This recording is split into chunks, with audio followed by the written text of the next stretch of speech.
بسم الله الرحمن الرحيم. الحمد لله رب العالمين، والصلاة والسلام على سيدنا محمد وعلى آله وصحبه أجمعين.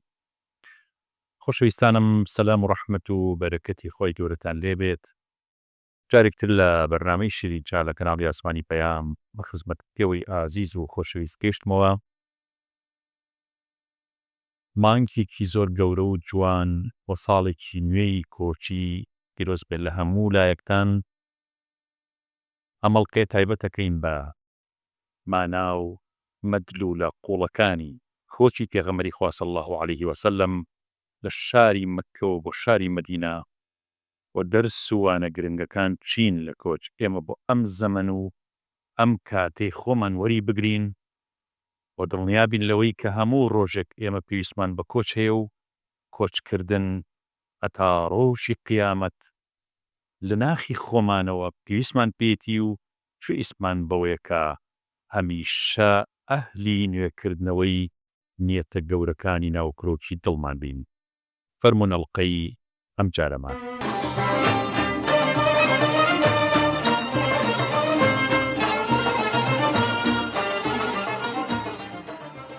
خۆشەویستانم لە خزمەت مامۆسایەکی ئازیز و خۆشەویست جەنابی مامۆسا شێخ سۆرانی پەرسەنجیاین و پێمان خۆش بوو لە خزمەتیان لەم مانگە مبارەکەوە لە سەری ساڵی کۆچیە. عەرزی بکەین بڵێ مامۆساگیان، سەری ساڵی کۆچی ئەم تەوقیتە لەگەڵ یاخود ئەم ساڵ ژمێرە لە کوێوە هاتووە و ئایا گرنگی بۆ موسڵمانان چییە و چۆن گرنگی پێ بدەین؟ بە ناوی خوای بەخشندەی میهرەبان، سوپاس و ستایش بۆ خوای خوڵقێنەری و ئافرێنەری هەموو جوانی و جیاوازیەکان. درود و سەڵات لەسەر ڕۆحی پێغەمبەری خوا بێ صلی الله علیه وسلم. ساڵی تازەی هیجری کۆچیش پیرۆز بێ ئینشاءالله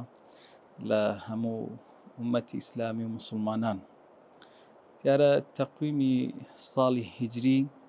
بەشێکە لە مقەدەساتی حەزارەتی ئیسلام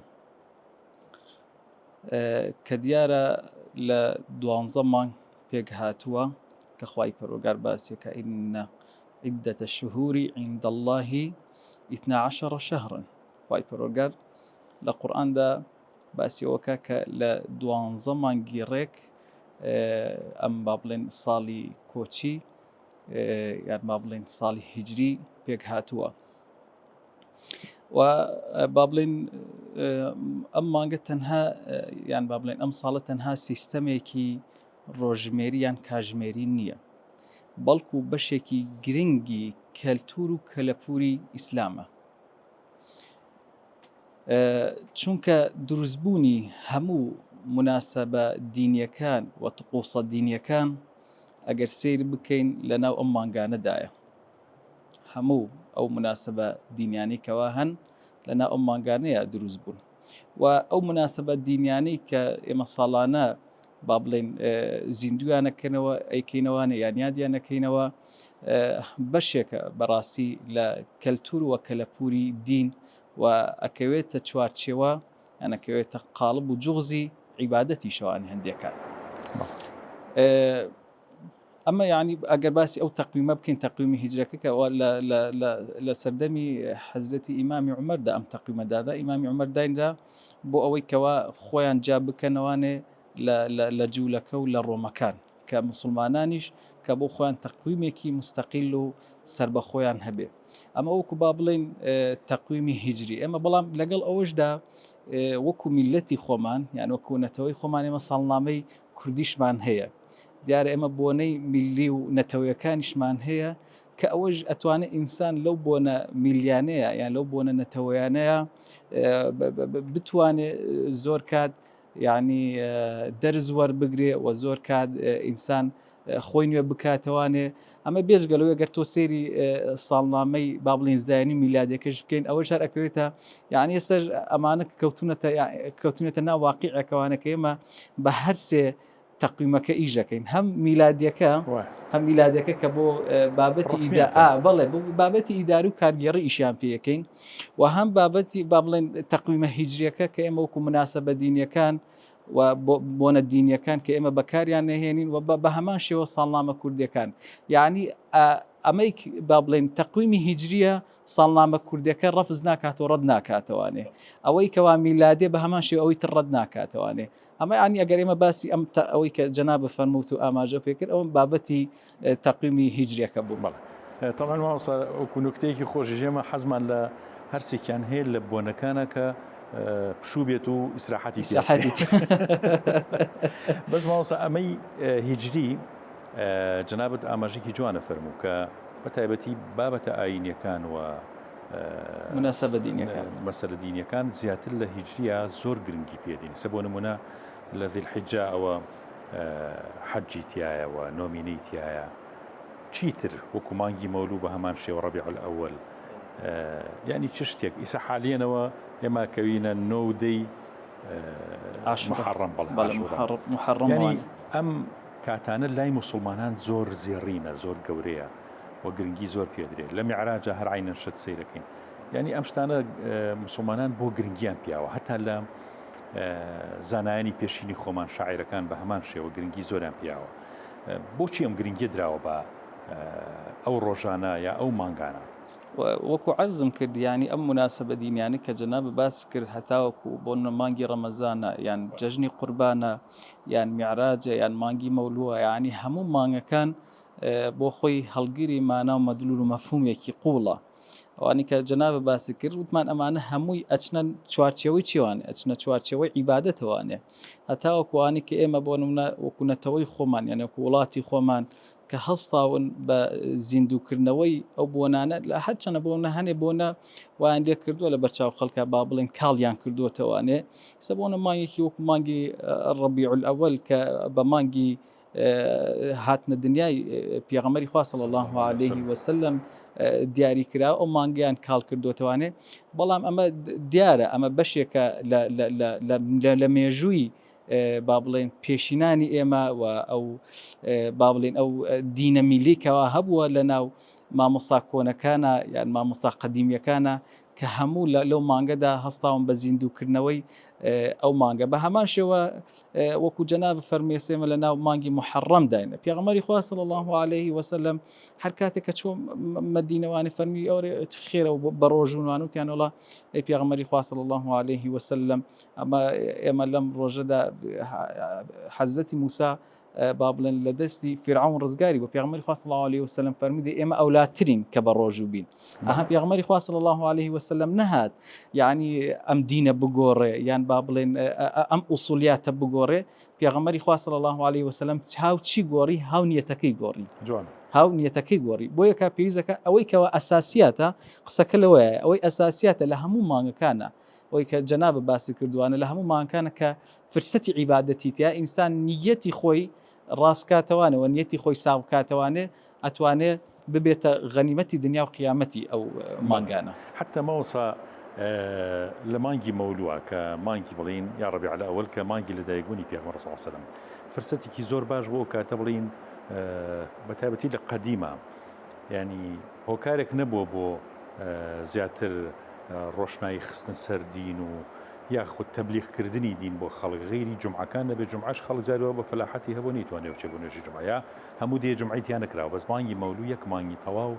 یعنی لە لادیەکانە مەولوو خوێنراوەتەوە سڵاوات دراوە حتا زۆرێک لە خەڵک ناوینراوە مەولوو بەڵێ ڕاستەوە خۆی ئەمە گرنگی ئەوە دەرەخا فرسەتێکی زۆر باش بۆ بڵاوکردنەوەی دین مەکتوباتەکانی کاک ئەحمەدی شێخ ڕەحمەت بێت یعنی سەیرەکەین کە بە جوهدێکی شخصی خۆی ئەمەی کردووە کە بەلادەکانی کوردستانە بە ڕێز عەشرەتەکانە ئەم مەکتوباتانی بڵاو کردوەوە بەس هەموو کەس نەیتوانێت مەکتوبەکانی پێ بکات لەبەرەوە فرسەتێکی زۆر باش بۆ لە میعراجە میعراجنامە خوێنراوەتەوە لە مولوانامە خوێنراوەتەوە ژیانی پێغەمبەری خوا صلی الله علیه وسلم لە مناسبانە نەشر کراوە بۆ خەڵک بەڵێ یعنی وەکو عەرزم کرد فرسەتێکی باش وەکو جەناب فەرمووی بۆ تەبلیغ و ئیرشادی خەڵک یعنی خەڵک لەیە توانیوێتی تێبگە لە حیاتی پێغەمبەری خوا صلی الله عليه وسلم لە سیرەت و سلوکی پێغەمبەری خوا صلی الله عليه وسلم لەو مەجلیسانەدا بووە وەکو جەناب فەرموود یعنی ئێستا ئێمە یەکێکی وەکو شێخ حسێنی قازی کە کتێبێکی داناو بە ناوی مەولودنامەوانێ ئێم کتێبێکە داناوە شێخ حسێنی قازی لەکوێ خوێنراوەتەوانێ لە ناو مناسبەکانی مەولودیە خوێنراوەتەوانێ لە هەموو کۆڕ مەجلیسەکانە خوێنراوەتەوانێ ئەمە ژوەکو عەرزم کردن یعنی ئەوەی کە موهیمە بریتیە لە ساغکردنەوە و ڕاستکردنەوەی نیەتەکە ئێمە یعنی بە غەڵەت تێگەیشتون لە بابەتی عیبادەتەکە ئەگینا ئینسان ئەگەر نیەتەکەی تەنها شەوقێک بێ لەو مەجلیسانەدا و یعنی تێگەیشتن بێ لە حیات و سلوکی پێغەمبەری خوا صلی الله عليه وسلم ئەوجا فرسەتێکی باشە بۆ عیبادەتکردن بۆ ئینسان.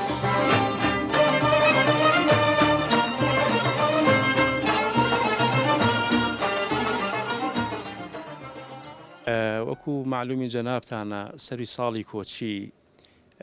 مێژووی دروستبوونی دەوڵەتی ئیسلامی بوو. مێژوویەک بوو وەرچەرخانێکی مێژووی دروست کرد لە دارولکوفرەوە بۆ دارولئیسلام. مێژوویەک بوو کە هیجرەتی ئینسانەکان بوو لە هەم لە هیزرەوە هەم لە ڕووی جەستەییەوە هەم لە ڕووی بۆچوونەوە لە ڕووی فکر و عەقیدەوە لە کوفرەوە بۆ ئیسلام بۆ موسڵمان بوون بۆ ژیان و واتابوونی ژیان. لە کۆچ زۆر پند و ئامۆژگاری تایە. یەکێک لەو پند و ئامۆژگاریانە ئەوەیە کە ئەو هەموو ناڕەحەتیە کە بەسەر پێغەمبەری خوا صلی الله عليه وسلم لە مەدینە لە مەکە کە هات بەرامبەر بە خزم و کەسوکارەکانی بەرامبەریان زۆر ناڕەحەتیان بەرامبەر بکرد بەڵام پێغەمبەری خوا صلی الله عليه وسلم هیچ کاردانەوەیکی خراپی بەرامبەر بە خزمەکانی نەبوو. زۆر نەرمونیان بوو لەگەڵیانە بە حەکیمانە لەگەڵیانە ئەجوڵایەوە. ئەمە یەکێکە لەو دەرسانەی کە ئێمە فێرەکە پەروەردەمانەکە کە ئێمە حەکیمین لەگەڵ نەیارەکانمانە زۆر بە حەکیمانە لەگەڵیانە بجوڵێنەوە ڕۆژێک لە ڕۆژان دڵنیا بە ئەوان ڕوویان ئەکەنە ئێمە و یان چۆکدا ئەدەنە بەردەممانە. بۆیە ئەمە یەکێک بوو لەو دەرسانە. یەکێکی تر لەو دەرسانە ئەوە بوو کە پێغەمبەری خوا صلی الله عليه وسلم زۆر لە دۆست و نەیارانی کرد بە دۆستی خۆی خەڵکانی تری کرد بە دۆستی خۆی. ئەوە بوو لە پەیمانی عەقەبەیە کۆمەڵێک لەو حاجیانە کە هاتن بۆ مەکە پەیمانی لێوەرگرتن کە موسڵمانی کردن و هاتنە سەر دین و پەیمانی لێوەرگرتن کە ئەوەی ئەوان بە ماڵ و سەروت و سامانێنەوە فیدای پێغەمبەری خوا بن صلی الله عليه وسلم پارێزگاری لێکن. هەر لە پەیمانی عەقەبەیە پێغەمبەری خوا صلی الله عليه وسلم نیەتی ئەوەی هێنا کە کۆچکا بۆ مەدینە بۆی خاڵێکی وەرچەرخان بێ لە دارولکوفرەوە بۆ دارولئیسلام. دەوڵەتێکی ئیسلامی لە مەدینە دروست کرد. ئەو دەوڵەتە بۆ مایە ئەوەی کە ئەمڕۆی ئێمە لە سایە حەساوینەتەوە. ئەمە بوو بەڕاستی کۆچ هێماکانی کۆچ و هەدەفەکانی کۆچ بوو ئەو بوو کە بەڕاستی دین یعنی پرش و بڵاو بێتەوە بەسەر زەویە و بڵاو بێتەوە. یەکێک لەو هەڵوێستانە پێغەمبەری خوا صلی الله عليه وسلم فێرمان ئەکا کە هاوڵی باش بە خۆمان هەڵبژێرین. باشترین هاوڵە کە هەڵی بژاردە بوو ئەبوبەکری سیدیق بۆ ڕەزا و ڕەحمەتی خوای لێبێ کە لە بوون و نەبوون و لە ناڕەحەتی و لە خۆشیەکانە بەردەوام لەگەڵ یابوو. یەکێک لەو هەڵوێستانە کە باس ئەکرێت لە غاری حیرا بە یەک بوون هەردووکیان وەکو ئەیەرنەوە پێغەمبەری خوا صلی الله عليه وسلم لەسەر ڕانی ئەبوبەکری سیدیق خەوی لێکەوتووە. لەویا وەکو بڵێن مارێک یان شتێکیەت بە ئەبوبەکری سیدیقەوە ئەدات زۆر ناڕەحەتێکە ئەوەندە بێتاقەتە بێ ئەوەندە ناڕەحەتە بێت لە تاو ئێش و ئازار دڵی نایە پێغەمبەری خوا صلی الله عليه وسلم لە خەوەکە هەڵسێنێت. بۆیە فریمێسکەکانی چاوی ئەکەوێتە سەر گۆنای پێغەمبەری خوا صلی الله عليه وسلم لەو کاتەیە پێغەمبەری خوا صلی الله عليه وسلم لەو کاتەیە پێغەمبەری خوا صلی الله عليه وسلم خەبەری ئەبێتەوە بە خۆی فریمێسکەکانی ئەبوبەکری سیدیقەوە ڕەزا و ڕەحمەتی خوای لێبێ. لەو کاتەیە ئەمجارە داوای شیفای بۆ کات و بە جۆرێک لە جۆرەکان ئازارەکانی ئەبوبەکری سیدیق خوای گەورە شیفای بۆ ئەنێرێت و بەو شێوازێک کە لە ڕیوایەت کراوە. ئەمەی هاوڵ نمونەی هاوڵی باش.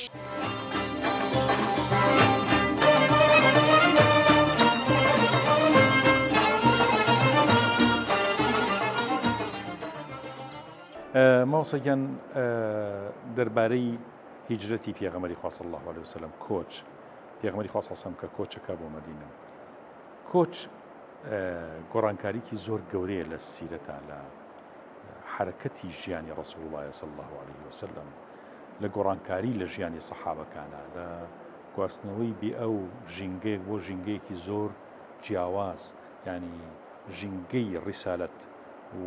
نبوەتی ڕەسوڵ الله صلی الله علیه وسلم لە مەکە زۆر جیاوازە لە ژینگەی مەدینە، هەتا ئاەتەکانی مەکە و مەدینەش هەر جیاوازن. بەڵێ پێغەمبەری خوا صلی الله عليه وسلم کاتێک کە ئەو مجتەماع و ژینگە و بیئەی ئەبینی کە لە ناویان گەورە بوو پێغەمبەری خوا صلی الله عليه وسلم لەنا ئەو کەش و هەوایەدا پێغەمبەری خوا صلی الله عليه وسلم هەستی بە یعنی اختراب و نامۆبوونێکە کرد لە ناو ئەم خەڵکەدا لە بیرکردنەوەی خەڵکیدا لە با بڵێن لەو دینەی کەوا خەڵک داینابوو بەڕاستی خەڵک جەنای ماوەسانی لەو زروفەی پێغەمبەری خوا صلی الله عليه لەو زمانەی کە پێغەمبەری خوا صلی الله عليه وسلم تایە بوو خەڵکی یعنی لە ئەو پەڕی تەخەلوفی معرفیە بوو، لە ئەو پەڕی تەخەلوفی عەقلیە بوو، لە ئەو پەڕی تەخەلوفی ڕۆحیە بوو. یعنی پێغەمبەری خوا صلی الله عليه وسلم هاو یعنی بزاوتێکی دروست کرد لە ناو خەڵکە دیسان ئەو عەقڵ کەوتووی کە هەبوو لە ناو خەڵکا پێغەمبەری خوا صلی الله عليه وسلم هەڵیساندەوانێ خوسێ سەر پێ ئەو ڕۆحمردەیی کە لە ناو خەڵکا بوو پێغەمبەری خوا صلی الله عليه وسلم هەستا دیسانەوانێ بە تەجەلیاتی ئیلاهی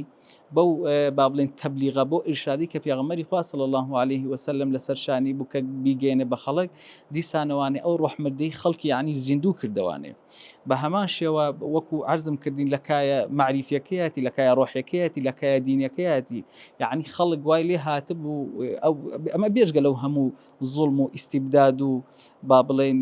ستەمەی کە ئەکرا لەو خەڵکە و خەڵکێکیش بیری نەئەکردەوانێ بەڕاستی چونکە ئەوەی کە خەڵکی تیابوو تەنها شتێکی پێوەگیرایی باو باپیرانیا بوو کە هاتبوون هەتاوەکو لە دینەکەشا کە تەحریف کرابوو یعنی ئەوان هەستا بوون خوایەکی مجەسەمیان دروست کرده بوو بتیان دروست کرده بوو و ئەم بتە کە پڕە لەوە هەم پڕیان کرد لە حەقیقەت پێغەمبەری خوا صلی الله عليه وسلم هات لە پێشا چی کرد لە پێشا بتە وەهمیەکانی کە خەڵک دروستی کرده بوو لە ناو زیهنی خۆیان لە ناو عەقلی خۆیان شکاندی و پاشان ئەو بتانی کە لە بەرچاوی خەڵکا بوو پێغەمبەری خوا صلی الله عليه وسلم ئەوانەی شکان وەکو عەرزم کردن ئەو وەهمە کە پڕ کرابوو لە حەقیقەت پێغەمبەری خوا صلی الله عليه وسلم فەرمی ئەمە حەقیقەت نییە ئەمە شتێکی ترە پێغەمبەری خوا صلی الله عليه وسلم بۆچی جێی نەبوویەوە لە ناو شار و وڵات و قەومی خۆیان چونکە تەسلیم نەبوو بەو بیرکردنەوەی خەڵک تەسلیم نەبوو بەو ئاستە معریفیە نزمە کە خەڵک هەیبوو تەسلیم نەبوو بۆ ئیستیبداد و زوڵمەی کەوا هەبوو پێغەمبەری خوا صلی الله عليه وسلم یعنی هیجرەتی کرد ئەبوایە پێغەمبەری خوا صلی الله عليه وسلم ئەم جوڵەی کردایە ئەم هیجرەتی کردایە یعنی پێغەمبەری خوا صلی الله عليه وسلم نەهات با بڵێن ئەوەی کەوا عرف ولا ئیبا و باپیرانیان بۆیانی پێشینەکان بۆ پێغەمبەری خوا صلی الله عليه یان دینێکی هەبووە گۆڕی بێتی پێغەمبەری خوا صلی الله عليه وسلم لە ئەوڵ ئەم ئاماژەم پێ بکرد نیەتەکەی گۆڕی یعنی بۆ ڕەفسکردنەوە و ڕەتکردنەوەی ئەوە نەبوو بڵێ بەخوا ئەم عرفە غەڵەتە ئەمە چی خۆی دین لەگەڵ عرفایە بەڵام پێغەمبەری خوا صلی الله عليه وسلم هات خستیەوە سەر هێڵ هاتوانێ خستیەوە سەر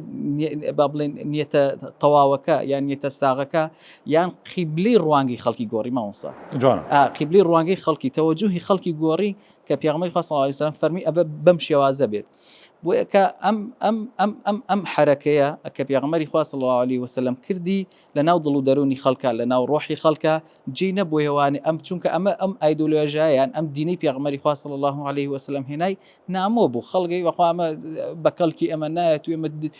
ئەوەی کە هەبووە لە ناو باو باپیرانمانە ئەو کۆنە پەرستی کە هەبووە قبولی نوێخوازیکی تریان نەکرد بۆیە پێغەمبەری خوا صلی الله عليه وسلم ڕێگەی کۆچ و غوربەتی گرتە بەر کە ئیتر چووشە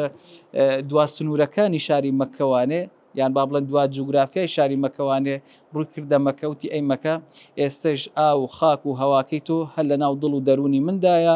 باشترین بوقعی لە لای من خۆشەویستترین بوقعی لە لای من بەڵام چی بکەم بە ناچاری و ئیجباری ئەبێت تۆ بەجێ بهێڵم یعنی پێغەمبەری خوا صلی الله عليه وسلم تەنها کۆچکردنەکەی چی بوو ئینقلاب مامۆسا ئینقلابێکی گەورە یعنی سەورەیەکی گەورە شۆڕشێکی گەورە خەباتێکی گەورەی کرد پێغەمبەری خوا صلی الله عليه وسلم لەگەڵ چییە لەگەڵ کۆمەڵێک کەسە هەرچەنە بە حەجم بچوو بوو هەرچەنە یعنی پێغەمبەری خوا صلی الله عليه وسلم وەکو شێخی بوتی لە سیرەکەیە فەرمێت و جەنابی باوک بە ڕەحمەت بێت خوایە جەنابی باوکت مامۆستا شێخ محەممەد کە لیا باسیەکە وازان قسەی جەنابی باوکتە لیا کە فەرمێت بڕواڵەت یعنی بەجێهێشتنی شاری مەکە بوو بەڵام لە ئەساسە لە ناخاوەندا یعنی چی بوو لە مەساڵحی شار بوو لە مەساڵحی مجتەمع و کۆمەلگە و دین و بیرکردنەوەی خەڵکی بوو ئەوە یعنی قسەکە لەوەیە بوو کە پێغمبەری خوا صلی الله عليه وسلم ئەبوای ئەو کۆچەی بکردە ئەبوای ئەو شارەی بەجێ بهێشتا ئەمە نەک لە پێغمبەری خوا صلی الله عليه وسلم هەتا لە هەموو پێغەمبەراندا ئەمە ڕەنگی داوەتەوە یەکێکی وەکو حەزەتی ئیبراهیم إني ذاهب إلى ربي سيهدين إني مهاجر إلى ربي يعني حزتي إبراهيم يعني جورا بيغمر باوي همو بيغمرانا عليهم الصلاة والسلام يعني هميشه لنا هجرة أبوه مهاجر بما مصا مهاجر أوه شيء إنسان بيوزك يعني دائم هجرة كمهاجر بوا جاري وتويتي أسير أخواك جاري وتويتي مانجا جاري وتويتي خوارة حتى أكو جيشتوا بحقيقة حقيقتي مطلق وطواب.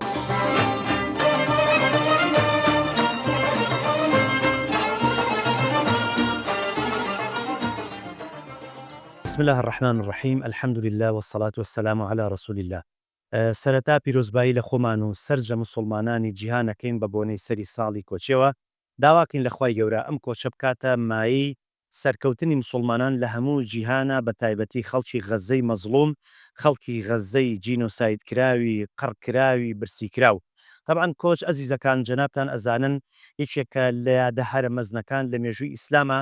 و لە دایکبوونی پێغەمبەری خوا عەلەیهی سەڵات وسەلام ڕووداوی ئیسرا و میعراج و زۆرێک لە یادەکان لە شەڕی بەدر و ئوحود و خەندەق و فەتحی مەکە و ئەمانەم هیچ جێشێک لەمانە نەکران بەسەری ساڵی کۆچی. ئەی بۆچی ئەمە کرا ئەم یادە گەورەیە کرا بەسەری ساڵی کۆچی لەبەرەوەی هەموو یادەکان هەموو بابەتەکان لە دایکبووی ئەم بابەتەن و تەنانەت کۆچ گەورەی و گرنجەکەی لەوەیە بوو کە ڕێڕەوی خیتابە قورئانەکانیشی گۆڕی قورئانی کرد بە دوو بەشەوە بەشێکی کرد بە مەکی بەشێکی کرد بە مەدەنی و هەموو دەستکەوتەکان لە مێژووی ئیسلامە و بە ئێستاشەوە هەمووی بریتین لە حاسیلات و بریتین لە بەرهەمە مەزنەکانی کۆچ. مامۆستایان زۆر لەسەر کۆچ قسەیان کردووە من نامێ ئەو بابەتانی کە جەنابیان دووبارەیان کردوتەوە من لەسەر کۆچ دووبارەی کەمەوە ئەوەی کە گرنگە لە کۆچە ئەزیزەکان پێغەمبەری خوا فەرمی عەلەیهی سەڵات وسەلام لا هیجرة بعد الفتح ولكن جهاد ونية. لە دوای ئەم کۆچە کە کرا ئەم کۆچەی کە لەم مێژوایە کرا و لەم 1400 ئەوەندە ساڵەیە کرا جارێکی تر بەم فۆرمە و بەم شێوازە کۆچ ناکرێتەوە بەڵام کۆچ هەر بەردەوامە پەیامەکانی کۆچ بەردەوامە مەزنەکانی کۆچ بەردەوامە گەورەیەکانی کۆچ بەردەوامە کە لەم سەردەمەی خۆمانە کۆچ بریتیە لە کۆچکردنمان لە گوناهەوە بەرەو باشە لە باشەوە بەرەو باشتر لە باشترەوە بەرەو زۆر باش کە ئەکرێ بە تایبەتی ئەمە پەیامێ بۆ گەنجەکان بە تایبەتی لەم سەردەمەیە ئەوەی خوا نەخواستە خەریکی ئیشی خراپە خەریکی جگەرە خواردنە خەریکی ڤەیب خواردنە خەریکی ئیشی خراپە خەریکی دوورکەوتنەوەیەتی لەخوا لە ئیسلام ئەتوانێت بچێتە ناو ئەم قاڵبی کۆچەوە و لەم خراپانەوە بینەوە بەرەو باشە لەم خراپانەوە بینەوە بەرەو تەوبەکردن لەم خراپانەوە بینەوە بەرەو ئاشبوونەوەمان لەگەڵ خوای گەورەیە بۆیە پەیامەکانی کۆچ بەردەوامە و ئەم یادە بۆیە مەزنە چونکە بەردەوام لەگەڵ هەموو ئەجیالەکانە لەگەڵ هەموو نەوەکانە لەگەڵ هەموو ئاستەکانە بەردەوامە خوشکێکی بەڕێز کە تا ئێستا باڵاپۆژ نییە برایەکی بەڕێز کە تا ئێستا ئیلتیزامی نییە ئەکرێ لە مەسەلەی کۆچە ئەوەندە ئیسیفادە بکە کە کۆچ لە تاوانەکەی کا بەرەو باشە بۆیە بەڕاستی کۆچ یەکێ بوو لەو گۆڕانکاریە مەزنانە کە لە مێژووی مسلمانانە دروست بوو و بە ئێستاشەوە کە ئێمە ئەتوانین ئەم کۆچە بکەینە فاکتەرێکی زۆر گەورە کە ژیانمان چاپ بکەین کە گوزەرانمان چاپ بکەین کە لە تاوان دوورکەوینەوە کە خوای گەورە ڕازیکەین کە بە جۆرێک لە جۆرەکان خزمەتی ئیسلامی پێ بکەین چونکە مەزنی پۆچ ئەزیزەکان یەکێک لە پەیامەکانی ئەوە بوو کە گۆڕینی موقع بوو بۆ نەدۆڕاندنی مووقف پێغەمبەری خوا عەلەیهی سەڵات وسەلام 13 ساڵ لەناو مەکەیە کاری کرد هەتا ئەم خاکە بەجێ نەهێڵێ بەڵام کاتێک کە گەشتە بنبەست کاتێک گەشتە ئەوەی کە هیچ یعنی مەجالێک نەمایەوە بۆیە لە ئەنجامە مووقعەکان گۆڕی بۆ نەدۆڕاندنی مووقیفەکە بۆیە ئێمەش بەڕاستی ئەکرێ لە پێناوی مووقیفەکە کە ئیسلامە لە پێناوی مەبدەئەکەیە کە ئیسلامە پێنەکەمان بگۆڕین بەڵام مووقیفەکەمان نەدۆڕێنین کە بەداخەوە ئەیڵێم بەشێک لە خەڵک ئەمڕۆ ئامادەیە دینی لە دەست بە ئەخلاقی لە دەست بە کەرامەتی لە دەست بە مێژوویەکی جوانی هەیە لە دەستی ئەیە لە پێناوی نەدۆڕاندنی کورسەکە لە پێناوی نەدۆڕاندنی ئەو جێگە و منسەبەی کە تایەتی بەڵام کۆچ فێری ئەوەی کردین کە مووقع بگۆڕین بۆ نەدۆڕاندنی مووقیف یەکێکی تر لە پەیامە مەزنەکانی کۆچ بریتە لە ئازادی ئەو ئازادی کە بنەمایە لە قورئانە کە خوای گەورە ئەفەرمێ فەمەن شاء فەلیؤمن ومن شاء فەلیەکفر لە مەکەیە فەمەن شاء فەلیؤمن نەبوو بەڵام ومن شاء فەلیەکفر هەبوو لە قورئانە خوای گەورە ئەفەرمێ ئەرەئەیتە الذی ينهى عبدا إذا صلى لە مەکەیە ئەرەئەیتە الذی ينهى هەبوو بەڵام عبدا إذا صلى نەبوو کۆچ هەموو ئەمانەی جێڕایە بۆ شوێنی خۆی فەرمووی خەڵکێک هەیە ئازادە با کافر بێت و خەڵکێکیشەیە ئازادە با مسلمان بێت ئەم ئازادیە لە ئیسلامەوە هاتووە ئەم ئازادیە لە پەیامەکانی قورئانی ئێمەوە هاتووە ئەم ئازادیە کەوا ئەکا دین بڵاو بێتەوە بە شێوەیەکی جوان بە شێوەیەکی تەندروست و ئەمەش فکرەی توندڕەوی و بە زۆر مسلمانکردن لە ناخی هەموو کەسێکە ئەکوژێ بۆ یەکێکی تر لە پەیامەکانی کۆچ بریتی بوو لەو ئازادیە جوانە سنووردارەی کە خوای گەورە چۆن بۆ ئیماندارێکی داناوە بۆ کافرێکیشی داناوە من نامەوێت زیاتر کات لە جەنابتان بگرم ئەگەر دانیشین لەسەر مەسەلەی کۆچ قسە بکەین باوەڕکەن بە دەیان سەعات کۆتایی پێ نایە داواکەم دەخوای گەورە کە ئەم کۆچە بکاتەمایی سەرکەوتنی هەموو مسلمانان و هۆشیاربوونەوەی هەموو مسلمانان لە هەموو شوێنێکە و بە تایبەتی سەرکەوتنی خەڵکی غەزە بەسەر ئەو دوژمنەیە کە قورئان ئەفەرمێ یەکێک لە گەورەترین دوژمنەکانتان وەلەتەجیدەنە ئەشەدە الناس عداوة للذين آمنوا اليهود إن جاء والذين أشركوا داواكم لخواي جورا كلمان خوش به هدايات من باو رحم من بيبكى أقول قولي هذا واستغفر الله لي ولكم والسلام عليكم ورحمة الله وبركاته.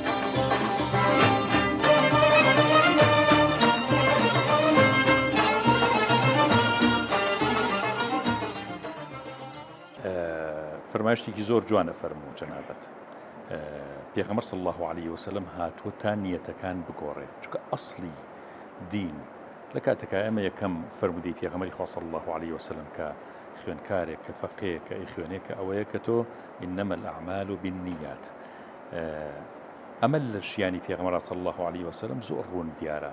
ئەخیر شتوەکو جەنابە فەرموود لە شاری مەکە پاڵێکەنن بە بتەکانەوە ئەشکێنرێت بە زۆر جار ئێمە لە سیرە ئەمە زەقەکەینەوە کە پێغەمبەر صلی الله هاتووە بتەکان بشکێنێت ئەم ڕواڵەتانە ڕواڵەت سازی لە دینە وای کردووە ئەم نیەتە بشارێتەوە کە ئەسڵی ئەم دینە هاتووە زۆر جار شتە جوانەکان لە عورفە ناگۆڕێ لە کۆمەلگا هاتووە دەستکاریەکی کەمی ئەکا بەڵام ئەسڵ ئەوەیە کە نیەتی ئەم کەسانە بگۆڕێ لە شاری مەدینە زۆر ئەوە دیار نییە کە خەڵکی شاری مەدینە هەر بتیانە پەرست ینی زۆربەی مشریک بووە بەشێکی جوولەکە بۆ ئیتری هەمووی مشریک بۆ بتیان پەرستووە زۆر دیار نییە خەڵکێک مەشغوڵی بتەکان و بێشکان دەبێتی چونکە پێغەمبەری خوا صلی الله علیه و سلم لە ناو دڵەکانە ئەم بتانەی شکان و جیهادی ئەکبەری پێشی جیهادی ئەسغەر خست تاوەکو ئەوەی کە مسلمانەکان خەریکی خۆیان بن خەریکی پاڵەفتە و چاکردنی نەفسی خۆیان بن چونکە ئەم مەلەکردنە بە غەیری ئیتیجاهی ما ئاوا زۆر قورسە ئینسان بتوانێ واز لە درۆ بێنێ واز لە فیتنەیی بێنێ واز لە نەخۆشیە دەرونیەکان بێنێ کە ئەمە ئەسڵی سنەتی پێغەمبەری خوا صلی الله عليه وسلم گۆڕانکاری عالم حرەکەتەی ناودەرونی ئینسانەکان ئاکات تا ماهیەتی ئینسان بگۆڕێ بەڵام ئێمە زۆر جار گرتومانە بە شتە سەطحیەکانەوە یان شتانی کە زۆر بە ئاسانی هەموو کەسێ پێوێرێت و پێویست ناکاتەوە دەستکاری ناخی خۆت بکەیت و ئەچین یەکسەر پەلاماری بتەکانی مەکە ئەدەین لە ئەخیرا یشکێنین ئەم نیەت گۆڕینە چەند پێویستە لەم زەمانەیە جارێکی تر ئەم سونەتە زین بکرێتەوە لەناو مسلمانانە بەڵێ یعنی وەکو ئیشارەتمان پێکرد ئاماژەیەکمان بەوە کرد کە پێغەمبەری خوا صلی الله عليه وسلم لە پێشە نیەتی خەڵکی گۆڕی و ئەو عەقلیەتی کەوا عەقلیەتێکی تەجمید کراوە مامۆستا چەق بەستوو بوو پێغەمبەری خوا صلی الله عليه وسلم هەستا بە ئەو ئیعمالی عەقڵە بە وەگەرخستنی عەقلی خەڵکی هەستانەوانی و پاشان لەگەڵ ئەوەشدا یعنی نێتی خەڵکیشی ڕاست کردوانێ و ساک کردوانێ ئێمە لەم زروفەدا زۆر پێویستمان بەوەیە یعنی جەنای مامۆستا خەڵکێکی دایمەن یعنی لەسەر با بڵێن حکم ئەیەن لەسەر چی لەسەر سلوکی خەڵک لەسەر ئەخلاقی خەڵک لەسەر بیرکردنەوەی خەڵک لەسەر نیەتی خەڵک بەڕاستی نیەت و زەمیری خەڵک خوای پەروەردگار یعنی لەناو دڵی ئینسانە شاردوێتی و زەمیر یعنی ئەوەیە کە زەمیر شتێکە کە هەر لە زمانی عەرەبیداوەیە کە غەیبە کە دیار نییە ئەوە زۆر یعنی غەڵەتێکی با بڵێن دینیشە کە ئینسان بتوانێ قەرار لەسەر چی با قەرار لەسەر نیەتی خەڵک بە و هەمیشە حوسنی زەنی شەوێ بەرامبەر بە خەڵک هەبێت لە نیەتەکانە حوسنی دایم زەنیشی بەرامبەر هەبێت ئەوە لەوە چێ ئێمە بە بیرکردنەوەیەکی تریان بڕوانینێکی تر بڕوانی بەڵام لەگەڵ ئەوشان نیەتەکان شتێکی تر بێت لە ئەساسە کاتێکە هین بەجێ هێڵێت کاتێکە مەکە بەجێ هێڵێت لەگەڵ بەجێهێشتنی مەکەدا شیعرێک نووسێ ئەفەرمێ بۆ جیواری حەق لە هەرجێ سدقی نیەت کافیە من لە بەیت الله ئینشاء الله بەم نزیکانە ئەڕۆم جا یعنی جەنابی نالی لێرەدا جەنابی ماسە باسی نیەتمان کرد جەنابی نالی خوای نەخسۆتە جوگرافیاوە خوای نەخسۆتە لۆکیشنێکەوانێ ئەفەرمێ یعنی بۆ جیواری حەق لە هەرجێ سدقی نیەت کافیە ئەگەر ئینسان هەر کاتێک بیەوێ خوا ئەبینێت وەخوای لەگەڵایە هەتاوەکو ئەگەر تۆ سری داستانی هیجرەت کەیت ئەگەر سری داستانی هیجرەت کەیت کاتێک حەزەتی ئەبوو بەکر بە پێغمبەری خوا صلی الله عليه وسلم هات تۆ یعنی ترسێک دای ئەگرێ پێغمبەری خوا صلی الله عليه وسلم فەرمێ چی فەرمێ إن الله معنا ئەم إن الله معنا زانی یعنی چی مانسا یعنی لە ئەو پەڕی پێغمبەری خوا صلی الله عليه وسلم ئێستا چۆن ئێمە ئیش بۆ کەسێکی لەسەر و خۆمانەوە ئەکەین پێغمبەری خوا صلی الله تەشبیه نەبێ على سبیلی میسال کاکە ئێمە دەستگایە یان ناوەندێکی گەورەی مخابراتی یان عسکەری یان باڵێن لۆجستیمان لە پشتایە تۆ لە چیە ترسیت ئێمە ئەزانین لەناو ئەمانین ئەزانین لەناو زەمانین یعنی پێغمبەری خوا صلی الله عليه وسلم ئەو نیەتەی حەزەت هەیە لاشە دەستگای نیەتی ئەبوو بەکری کرد ئەو نیەتی ئەبوو بەکری گۆڕی ئەزانین تۆ کێت لەگەڵایە خۆ لە مەکەیان نییە خوا لەگەڵ ئێمە یعنی خوا لە هەموو شوێنێکایە وا ناکرێتە ناو لۆکیشنێک و جوگرافیایەکەوا دێ هەتاوەکو منسووری با بڵێن حوسێنی منسووری حەلاج لە شیعرێک ئاڵێکی ئەڵێ ئەفەرمێ وأي أرض منك تخلو حتى تعالوا وأي أرض تخلو منك حتى تعالوا يطلبونك في السماء تراهم ينظرون إليك جهرا وهم لا يبصرون من العماء جا من خۆم يعني ئاوا کردومەتەوانێ با بڵێ وەرم گێڕاوەتەوانی سەر زبانی کوردی ئەفەرمێ لە شعرەکە کە با بڵێ منسووری حەلاج ئەفەرمێت من بەم شێوازە تەرجەمەم کردووە یعنی ئەڵێ لە کامە زەوی توی تێداونی وا بۆت دەگەڕێن ئاسمان و بنی لەبەر چاویانە نیگار و شێوت بەڵام نابینان لەو جوانی پێوت یعنی خوای پەروەردگار وهو معكم أينما كنت ئەو مەعیەتە زۆر مهمە مامۆستا ئەو مەعیەتە هەستکردن بەو یعنی ئونس و قوربە کە پێغمبەری خوا صلی الله عليه وسلم بە ئەبوو بەکری فەرموو و نیەتی ئەبوو بەکری گۆڕی ئەوانە لەو کاتەیە ئەوە زۆر مهمە یعنی وەکو جەنابە فەرموو هەرچی عیباداتی ئێمەیە هەمووی بەسراوەتەوە لەسەر چی بەسراوەتوانێت لەسەر نیەتیشیە نیشتێکی نادیارە ئەو کاتە حساباتی کۆتاییش هەمی ئەگەڕێتوانێت بۆ لای خوای پەروەردگار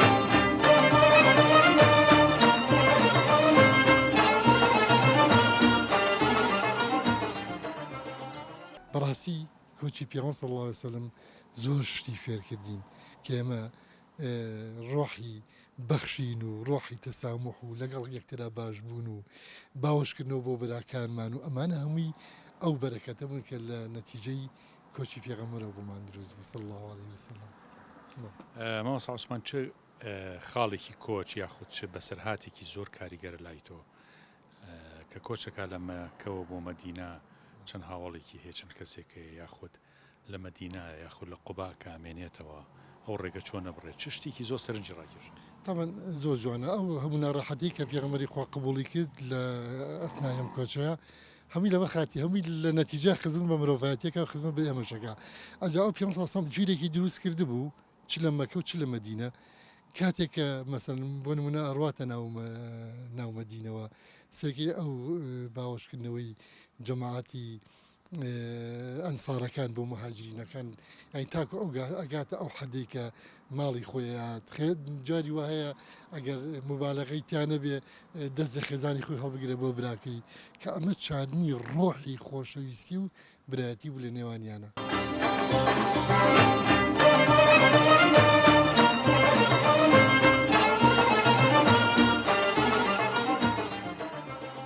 جەماوەسا هەر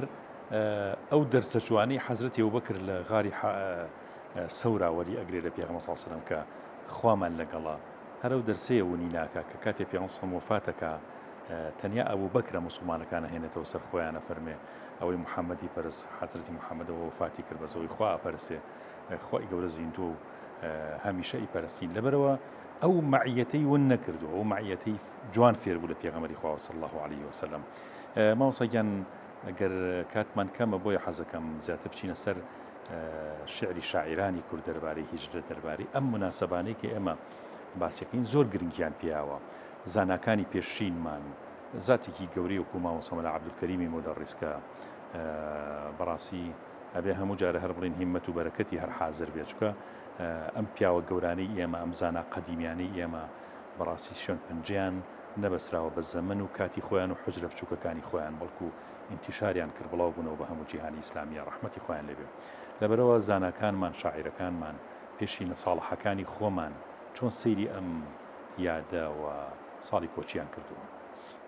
بەڵێ دیارە ئەم ساڵی کۆچیە لە ناو میلەت و نەتەوەی خۆماندا کە ئەو مامۆستا قەدیمیانە یان ئەو شاعیرە کلاسیکیانە خۆیان لە ناو وەزعەکەی شابوون هەم بێژگەلەوەی کەەوە با بڵێن غەزەلیات و شعریان هۆنیوەتەوانێت لەگەڵ ئەوەشە لە ناو بەردەوام لە ناو هیجرەتا بوون هیجرەتێکی با بڵێن فیزیکی جەستەیی هیجرەتێکیشی لەگەڵ ڕۆحیە ئەوشمان بیر نەچێت لەگەڵەوە ئینسان هەموو کاتە پێویست دەکا هیجرەت کا مامۆستا هیجرەت لەم عەقڵیەتی ئێستەیەوانێ یان لەم معریفەتی ئێستەوە لەم بیرکردنەوەی ئێستەیەوانێ یان لەم یعنی کە بەردەوام ئەو پێی وایە ئەو لەسەر حەقا ئەڵێ من حەقانیم یان ئەم ئەنانیەتی کەوا هەیە یان ئەم ئیگۆیی کەوا هەیە ئەبێ ئینسان بەردەوام هەنگاو بنێ و هیجرەت کات و بڕوات لەگەڵ یان مامۆستا یعنی ئەمە هەنگایەک و مەرحەلەیەکە هەتا لەناو ئایدۆلۆژیەکانە بەڕێز مامۆستا لەناو ئەو گروپ و با بڵێن بیرکردنەوە جیاوازانی کە هەیە ئینسانی کاچێتە ناو گروپێکەوانێ یانە چێتە ناو ئایدۆلۆژیەکەوانێ و ئەزانێت تەنها ئەو ڕاستە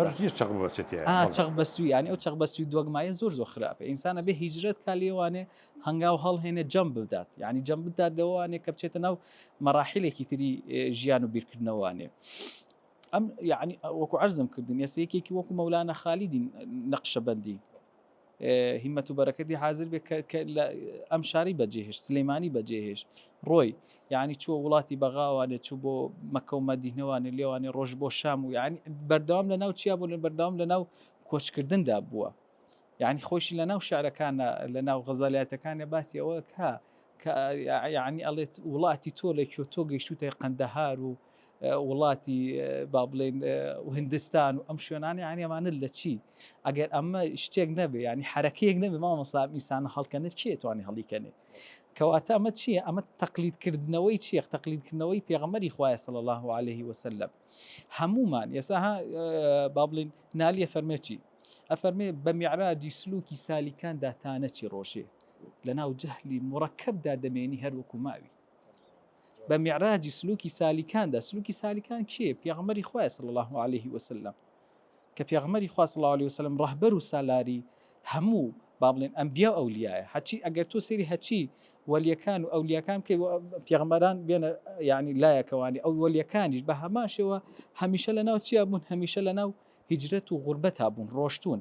جاری وا هەیە بیرکردنەوەی ئەوان یان قسەکانی ئەوان مامۆستا جێ نەبوتن ناو خەڵکان سلوک هیجرەتە خۆی سلوک خۆت وەکو جەناب فەرمی هیجرەتە یان جیان نەبوتە مامۆستا جاری وا ئینسان لەناو قەوم و میلەتی خۆی جێ نابێتەوانێ بەڵام کە ئەگەڕێتەوە بە ئەو پەڕی دەستکەوتێکی باش و بە ئەو پەڕی حەجمێکی باشەوانێ ئەگەڕێتەوانێ کەواتە هەمومان قسەی کۆتایی ئەوەیە هەمومان مکەلەفین بە هیجرەت هەمومان مکەلەفین بەوەی کەوا هیجرەت بکەین هەمومان مکەلەفین بەوەیە کەوا کۆچکەین بەم قسەی کۆتایی پێهێنم کە هین مەولانە فەرمێت مەولانای ڕۆمیە ئەفەرمێت حەزەتی پێغەمبەری خوا صلی الله عليه وسلم و حەزەتی ئەبوو بەکر لە ناو نیشتیمان و دڵی هەر یەکێکماندایە ئەوەی ئێمەین قەرار ئەدەین ئایا شوێنیان کەوین یا شوێنیان نەکەوین یعنی بەردەوام ئەوە ئێمە جوڵە ئەکەین یاننا ئەینا حەزەتی پێغەمبەری خوا ینی کەواتە هیجرەت کۆتایی پێ کۆتایی ناتوە ئەوە ئێمن بەو ڕێیە ئاڕۆین بەو نیشتیمانی ئەوانە ئاڕۆین ئەچینە دەڵ ناو نیشتیمانەکەی ئەوانەوە یاننا چونکە ئینسان جاری وای مامۆستا ڕێ لێوێڵە بێت ڕێ لێ تێگەچێ کەواتە ئەبێ هەدەفەکە چیە ئامانجەکە چیە ئەبێ ئینسان بگاتە ئامانج و هەدەف هیجرەت فێری ئەومانەکە مامۆستا گەر لە کۆتاییە ئێمە دەستخۆشی زۆرمان هەیە بە جەنابتان کە مەفهوم و تێگەشتێکی زۆر جوان لە هیجرەت وەرمان گر سپاسی جنابتان دەکەین و خۆی گەورە بایداتان بۆ جەنابیشتان لەشتان ساڵ ئینشاءالله لەشتان ساڵ